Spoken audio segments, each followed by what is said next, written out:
Hey everyone, this is Michael again, and welcome to the Smackdown review.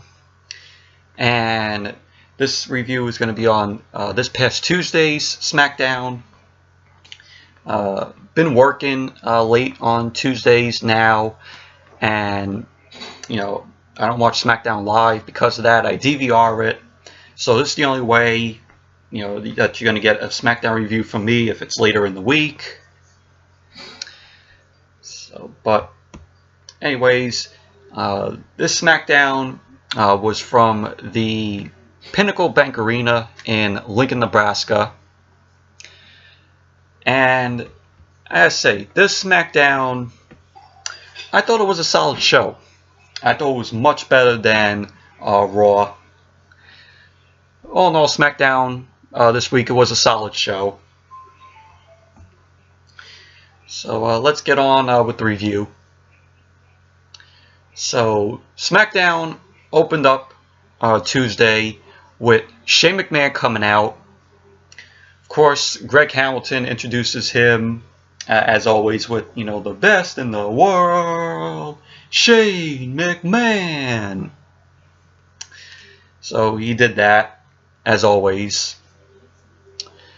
And so Shane ends up saying, "We are not here to talk about him, but we're here to talk about Roman Reigns, and specifically of what Roman did to his father, Vince, last week."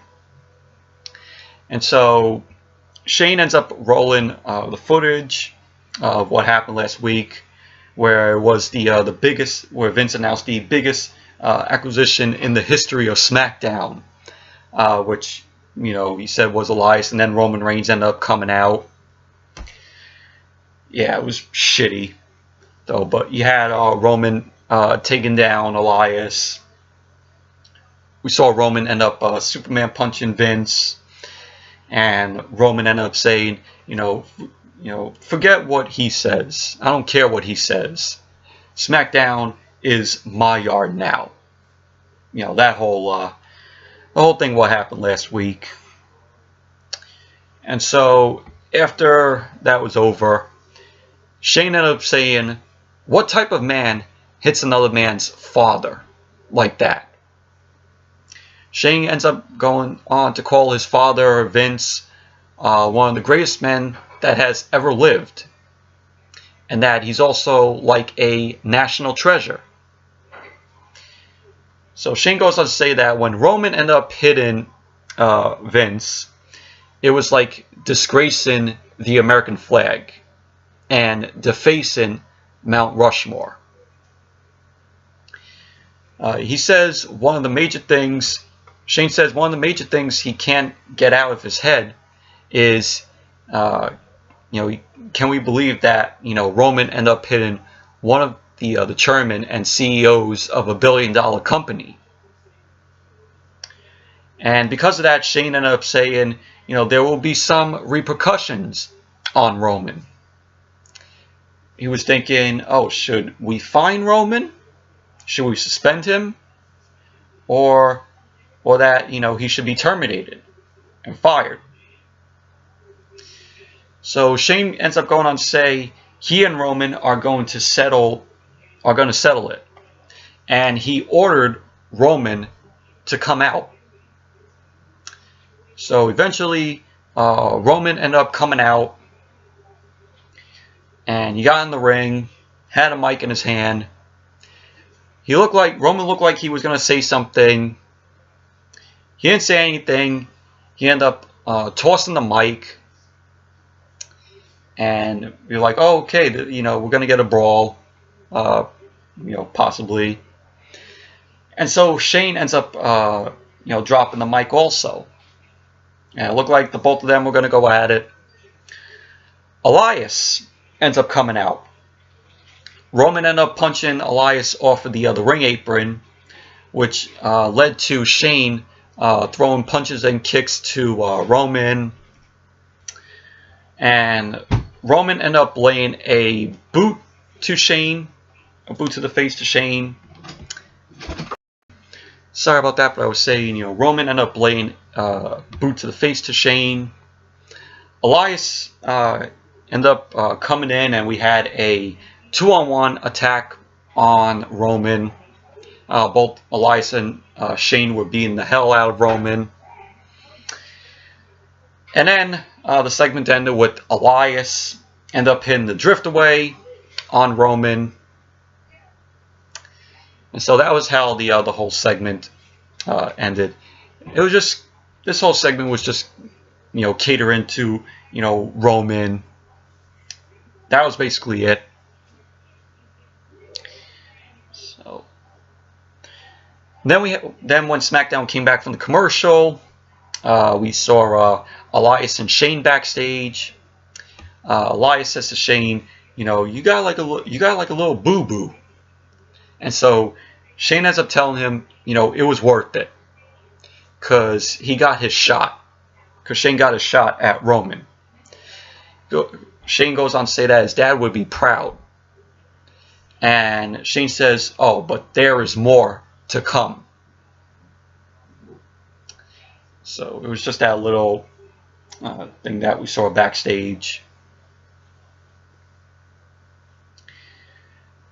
Then, we saw Kayla Braxton. She was interviewing Kofi Kingston about him facing Shinsuke Nakamura later on in the night. Kofi ends up telling her that this is his first singles match since WrestleMania.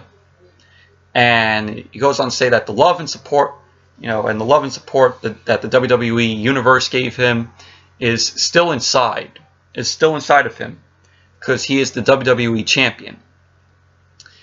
Xavier ends up telling him to say it again, because Xavier, comes. And Kofi says, he is the WWE World Heavyweight Champion. He goes on to say that everything is right with the world. He says, we got one big change that's happening, and that Big E is out and is going to recuperate. So that's when, they bring out Kevin Owens. Kevin Owens ends up coming. Sorry about that again, but, that's when Kevin Owens end up coming out, with them backstage. But it was a decent interview with Kofi. Then we had Finn Balor versus Andrade Cien Almas, the first match. And before the match got underway, Andrade and Zelina Vega were backstage. Zelina Vega ends up saying that Finn Balor tried to run away from them in the Superstar Shakeup. And Zelina and Andrade were on Raw, but they end up being brought to SmackDown because WWE during the shakeup, they wanted to keep the superstars that are in a relationship with them on the shows. So Zelina and Andrade were on Raw, but like I said, they were brought back to SmackDown because Zelina and Alistair, they're married, and Alistair was on SmackDown. Andrade and Charlotte are in a relationship, so that's why they were put back on SmackDown. So, but so Zelina Vega ended up saying that Finn Balor tried to run away from them in the Superstar Shakeup. And she ends up saying that there is no escaping Andrade. And Andrade ends up saying that he wants to destroy the myth of Finn Balor. And so the match ended up getting underway, which the match itself was decent. It was enjoyable. Both back and forth between the both of them. The wrestling here was likable. You had later on in the match, towards the end of the match, Zelina Vega ended up getting involved. Looked like she was going to take down Balor, but Balor ended up moving out of the way. Andrade ends up catching Zelina. which after that, Balor took control and dropped Andrade, dropped Andrade, and then Balor went to the top, ended up hitting coup de grace on Andrade. Balor ends up winning the match. So overall, it was a decent match.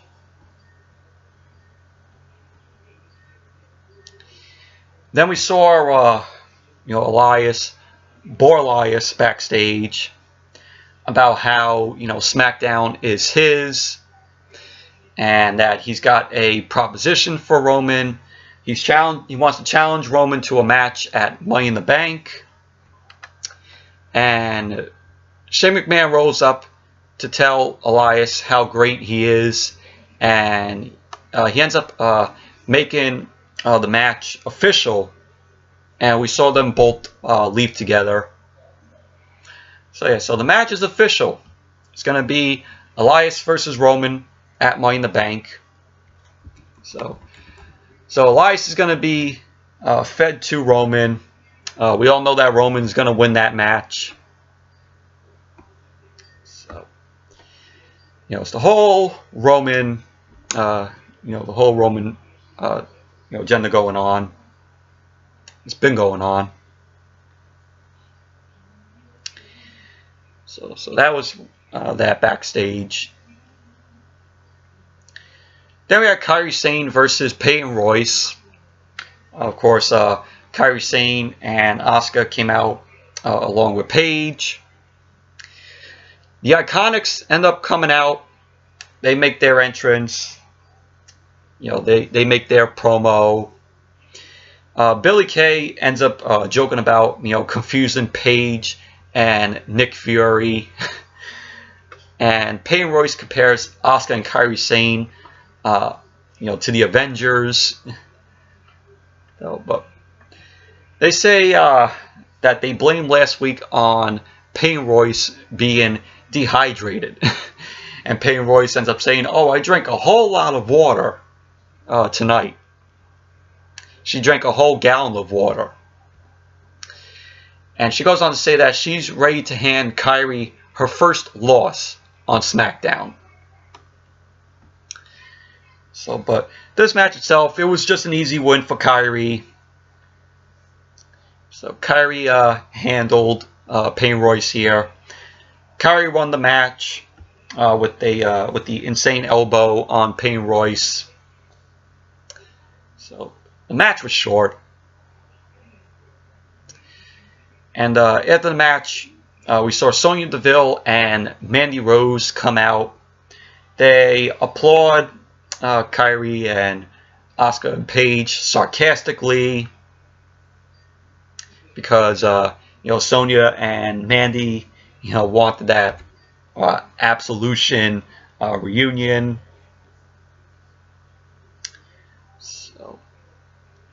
But that was what happened after the match. But overall, the match itself, Kairi versus Peyton Royce, short match.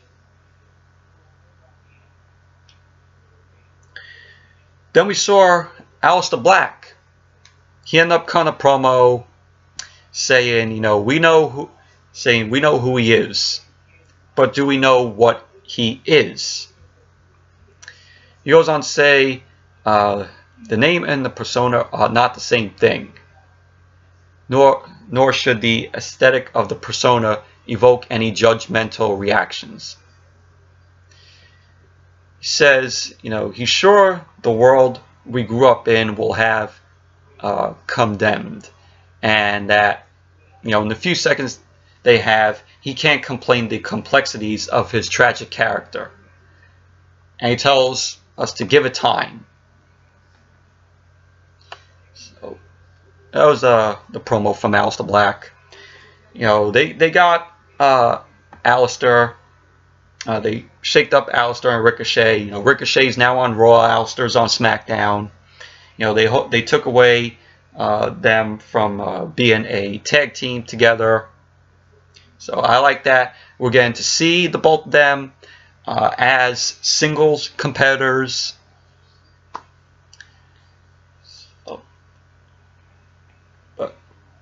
Yeah, so the next match, it was supposed to be Chad Gable versus Jinder Mahal. Yes, Jinder Mahal, of course, is back on SmackDown. Yay! No! So yeah, we were supposed to get that match, but as Chad Gable was making his way to the ring, Lars Sullivan comes from behind and attacks Chad Gable. We see him ram Chad Gable into the ring post. Lars ends up again in the ring, and it looked like Lars was going right for Jinder. Jinder, ended up getting out of the ring. We just saw Lars Sullivan. He ends up dismantling both the Singh brothers, of course. Then R-Truth ended up coming out. Starts throwing some punches and headbutts at Lars. Lars ends up catching Truth. Ends up hitting the freak accident on Truth once again, just like last week. And Lars ends up slamming R-Truth once again. It was just like what happened last week. We saw this last week. So it looks like they're setting up a match for Lars Sullivan and R-Truth.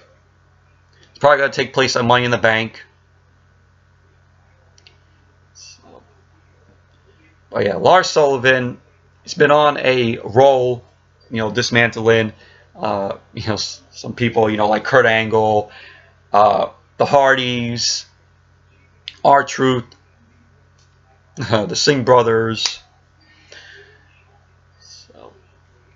So that's probably where we're going to get the match. Lars Sullivan versus R-Truth at Money in the Bank. It's probably going to happen. Then we had Kayla Braxton. She was interviewing Roman about Elias challenging him to a match at Money in the Bank, and if Roman is going to accept the match. Roman says he hopes it was worth it for Elias, because at Money in the Bank, he's going to break his jaw and make sure he never sings again. And so it means that, yes, Roman is accepting the challenge. So at least it gets Roman out of the Money in the Bank match picture, which is good. So there you go. Elias versus Roman at Money in the Bank. Then we had Charlotte come out. She says in the main event of WrestleMania 35, 3 of the very best, not just women, but very best in the business, went head to head. Her, Ronda, and Becky. And she says Becky pinned Ronda to win both the Raw and SmackDown Women's Championships. But she pinned Ronda. And so Charlotte ends up calling out Becky to explain to her why she thinks Becky is the rightful champion to the SmackDown Women's Championship when Becky didn't beat Charlotte. So Becky ends up coming out. Sorry about that again. I keep getting interrupted. Becky ends up coming out. She ends up telling Charlotte that the match was a winner-takes-all match. And that she didn't pin her at WrestleMania because she was busy beating Ronda, in which Charlotte couldn't beat. She says she wanted to know that she can beat Ronda because she already knew she can beat Charlotte. And she says when the match was over, she walked out with both their titles. And there wasn't a damn thing both Ronda and Charlotte couldn't do about it. And Charlotte says to her that the only injustice that Becky talks of is holding the SmackDown Women's Championship, and that Becky couldn't beat her. And she ends up telling Becky that she's the one in her head, because when Lacey Evans is knocking her out on Raw, all Becky sees is Charlotte. And so Becky ends up saying to Charlotte that, she's owned her countless times. She's owed her countless times and constantly came out on top. And she ends up saying that Charlotte is on her worst winning streak ever. And Charlotte ends up saying that she thinks Becky is scared because her days are numbered. And that Becky has everything to lose. And that she has nothing to lose. Of course. WWE favored in Charlotte. Like I said, Charlotte is the female Roman Reigns. That's what she is. So Charlotte says to Becky that after Becky faces Lacey Evans at Money in the Bank, she is next in line and taking the title, the SmackDown Women's Championship, back. And Becky says she wants Charlotte to clear the way for the likes of Bayley, Mickie James, and Amber Moon, because she wants new opponents and that WWE management won't untangle them. Because, of course, the WWE management wants to give everything to Charlotte. Give her, give her constantly title shot after title shot after title shot. That's all they do. They give it to Charlotte. No opportunities, just handing Charlotte, a chance to get, a title shot. That's what they do. WWE does it for Charlotte. Because why? Because she's a Flair.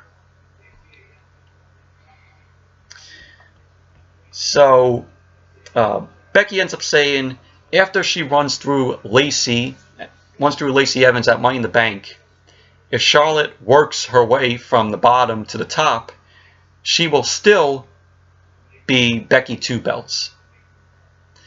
So Charlotte ends up retaliating and tells Becky that she's done it 8 times, she'll do it at 9. And we had Bayley end up coming out.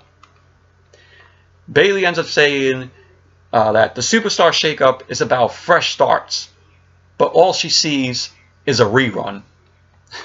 I think we see reruns every week on Raw with the same matches happening, constantly.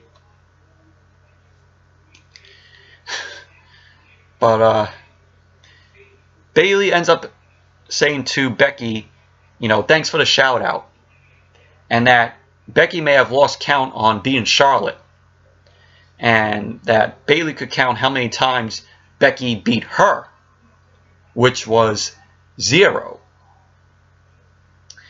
And Charlotte ends up telling Bayley to get to the back of the line because it's still her show. She ends up saying that as she pats Bayley on the shoulder. And we see Bayley end up swatting Charlotte's hand away and says she should start earning her opportunities. And she's like, oh, why not see who deserves one? And Charlotte says Bayley's not worth her time, and Bayley ends up swatting the mic away from Charlotte. And we had a match. It was Charlotte versus Bayley, the #1 contender to face Becky Lynch for the SmackDown Women's Championship. And this match itself, it was okay. But can you all guess who won this match? Yes, if you said Charlotte, ding ding ding, you are right. Charlotte ended up winning. She ended up spearing Bayley. So Charlotte is now the #1 contender to face Becky for the SmackDown Women's Championship. Now I'm like, once again, WWE just throws a chance at Charlotte, for the title. Boy, they really want that title back on Charlotte. And yes, they're possibly gonna make Charlotte a 9-time women's champion. Let's give more women opportunities. Let's stop seeing Charlotte in the title picture. Please. It's always Charlotte, Charlotte, Charlotte, getting handed opportunities after opportunities after opportunities. Please, can we get more women superstars and give them opportunities instead of just giving it to Charlotte all the time? But what am I saying? This is WWE. This is WWE we're talking about here. Yeah, let's give it to female Roman Reigns. Please, let's give other women opportunities for the title.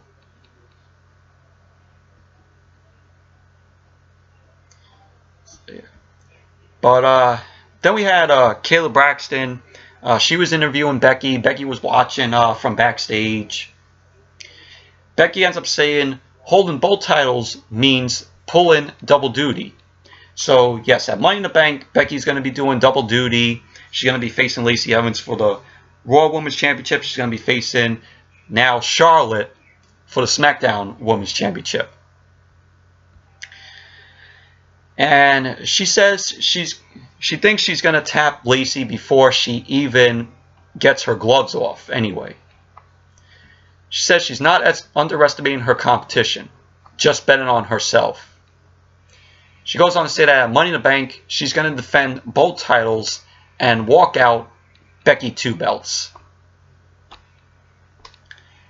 So that was the interview with Becky. Oh man. And then we had the Firefly Funhouse, what we saw on Raw, the same promo with Bray Wyatt, the same segment with Bray Wyatt. Sorry about that once again. Like I say, keep getting interrupted, but yeah, we have the same Firefly Funhouse segment with Bray Wyatt. I watched this again to see if my opinion would change on it. Nope, still fucking hated it. Still fucking hate this whole new gimmick for Bray Wyatt. And even from what I read now, stockholders and sponsors, they are pressuring WWE, like the WWE corporate shareholders and sponsors. They're not fans of Bray Wyatt's new gimmick, and they want it canceled. I don't blame them. I don't blame them. This whole gimmick is fucking shit. This whole new gimmick for Bray Wyatt is fucking shit. It's like what? It's like you're watching PBS Kids. It's like you're watching Sesame Street or Mr. Rogers' Neighborhood. That's why I said in my Raw review, this whole Firefly Funhouse segment gimmick with Bray Wyatt, they ripped off Mr. Rogers' Neighborhood and ripped off Kiddin' with Jim Carrey. They took those two and made their own with Bray Wyatt. I'm sorry. It doesn't work, in my opinion. Oh, man. So, yeah, so we had that. Then we had Kofi Kingston versus Shinsuke Nakamura. This match itself, it was pretty decent. You had Lana and Rusev out there. Rusev was wearing a suit. It was back and forth between Kofi and Nakamura. The crowd was behind Kofi. And the match ended up in a disqualification. Kofi ended up winning the match by disqualification. Kofi ended up going for the SOS on Nakamura. And Kofi went for the pin. Rusev comes in and breaks up the count. starts kicking Kofi. Xavier Woods comes in. Rusev beats down on him, and during this match, of course, you had the Xavier and Kevin Owens, the whole New Day commentary table with the pancakes on it. They were doing their own commentary, Xavier and Kevin Owens. So Xavier ended up coming in. Rusev ends up beating down on Xavier. Owens then ends up coming in, throws Rusev out of the ring. Xavier Woods ends up throwing Nakamura out. And Xavier, with the help of Kevin Owens, he ends up going over the top rope and takes down Rusev. And then Nakamura comes out of nowhere, hits the Kinshasa on Xavier, and Nakamura ends up getting back in the ring.